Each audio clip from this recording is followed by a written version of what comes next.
கொஞ்சம் சூடாக இருக்குல்ல இங்கே. தப்பாக ஜாக்கெட் போட்டு வர வந்துட்டேன். ரொம்ப சந்தோஷம். ஜாக்கெட் கட்டியிருக்கணும் அப்போவே. நீங்கள் இங்கே வந்ததில் சந்தோஷம்.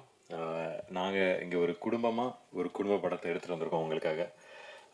இன்றைக்கி இவங்கெல்லாம் பேசப்போது திருப்பியும் ஷூட்டிங்கை பற்றியும் அங்கே இருந்த அந்த ஃபீலிங்கை பற்றியும் ஞாபகப்படுத்துது. ரொம்ப சந்தோஷமாக ஜாலியாக ஒரு படத்தை ஷூட் பண்ண எக்ஸ்பீரியன்ஸ் இந்த படத்தை தாண்டி எனக்கு இது வரைக்கும் எதுவும் கொடுத்ததில்லை. இன்னொரு ஒரு விஷயம் என்னென்னா, அப்பா வந்து ரொம்ப சந்தோஷப்பட்டாங்க நான் கோபிச்செட்டிப்பாளையம் போகிறேன் அப்படின்னு. ஏன்னா அவங்களோட பெரும்பாலும் சின்ன தம்பிலேருந்து நிறைய படங்கள் எல்லாமே கோபியில் தான் ஷூட் பண்ணியிருக்காங்க. ஸோ நான் கோபி தான் ஷூட் பண்ண போகிறேன் அப்படின்னு சொன்னால் நான் ஃபஸ்ட்டு சந்தோஷமானது அவங்க தான். சரி அங்கே போனால் இந்த வீட்டுக்கு போ அந்த வீட்டுக்கு போ இவங்க இருப்பாங்க அவங்க இருப்பாங்க அப்படின்னு அங்கேயே வந்து ஒரு ஒரு பெரிய ஃபேமிலிஸ் எல்லாத்தையும் போய் நான் திருப்பி மீட் பண்ணேன். அந்த அந்த ஒரு யோசனையில் சரி நமக்கு ஒரு கோபிக்கு வந்திருக்குமே ஒரு நல்ல படம் எடுக்கணும் நல்ல படமாக வரணும் அப்படிங்கிற ஒரு ஒரு ஒரு ப்ரெஷர் வந்துருச்சு அங்கே. பட் நம்ம மட்டும் அப்படி ஒரு யோசனை இல்லையே. என்டையர் யூனிட்டும் ஜாலியாக இந்த படத்துக்கு வந்து எவ்வளோ உழைக்கணுமோ அதை உழைச்சி கொடுத்தாங்க. ஸோ அந்த சந்தோஷமும் எனக்கு இருக்குது. ஷான், உங்களை எனக்கு ரொம்ப பிடிக்கும். அதனால தான் நம்ம சேர்ந்தும் ஒர்க் பண்ணோம் ப்ரீவியஸாக.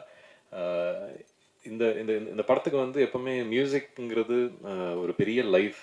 அது வந்து நீங்கள் ரொம்ப அழகாக கொடுத்துருக்கீங்க. நீங்கள் வந்து இந்த ஒரு ஆல்பம் வந்து ஒரு நல்ல ஆல்பமாக கொடுக்கணும்னு சொல்லி அதை நீங்கள் சாதிச்சிருக்கீங்க. So thank you so much. எனக்கு மிஸ்கின் சார், சிவாங்கி நீங்கள் பாடியிருக்கீங்க, ஆந்தனி தாசன் உங்கள் ஒய்ஃப் அவங்க பாடின பாட்டு இப்போ பார்த்தோம். அந்த மாதிரி எல்லாம் சேர்ந்து வந்து அந்தந்த விஷயத்துக்கு நீங்கள் லைஃப் கொடுத்துருக்கீங்க. ஸோ ரொம்ப சந்தோஷம். இங்கே பார்க்குறீங்க இவ்வளோ பேர் இருக்காங்க. நான் அவர் கோடங்கி சார் அவர் ரிவ்யூ பண்ணதெல்லாம் நானும் பார்த்து சிரிச்சிருக்கேன். என்னோட படத்தை ரிவ்யூ பண்ணதை நான் பார்த்து சிரிச்சிருக்கேன். ஸோ ஃபஸ்ட்டு அவரை பார்க்க போது என்ன சார் நல்லா விளாண்டிங்க நிறைய ரிவ்யூவில் அப்படின்னு கேட்டேன்.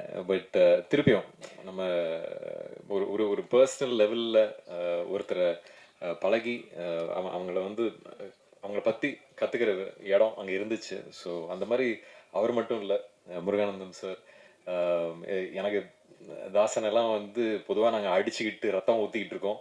இதில் வந்து ஜாலியாக இருந்துச்சு. அந்த மாதிரி ஒவ்வொரு ஒவ்வொரு கேரக்டரும் அங்கே ரொம்ப நல்லா இருந்துச்சு. நான் வந்து திருப்பி ஏதோ எங்கள் பட்டாளம் இருக்குது பாருங்கள் அந்த மாதிரி ஒரு பெரிய பட்டாளமே ஜாலியாக போய் ஷூட் பண்ணிட்டு வந்தோம்.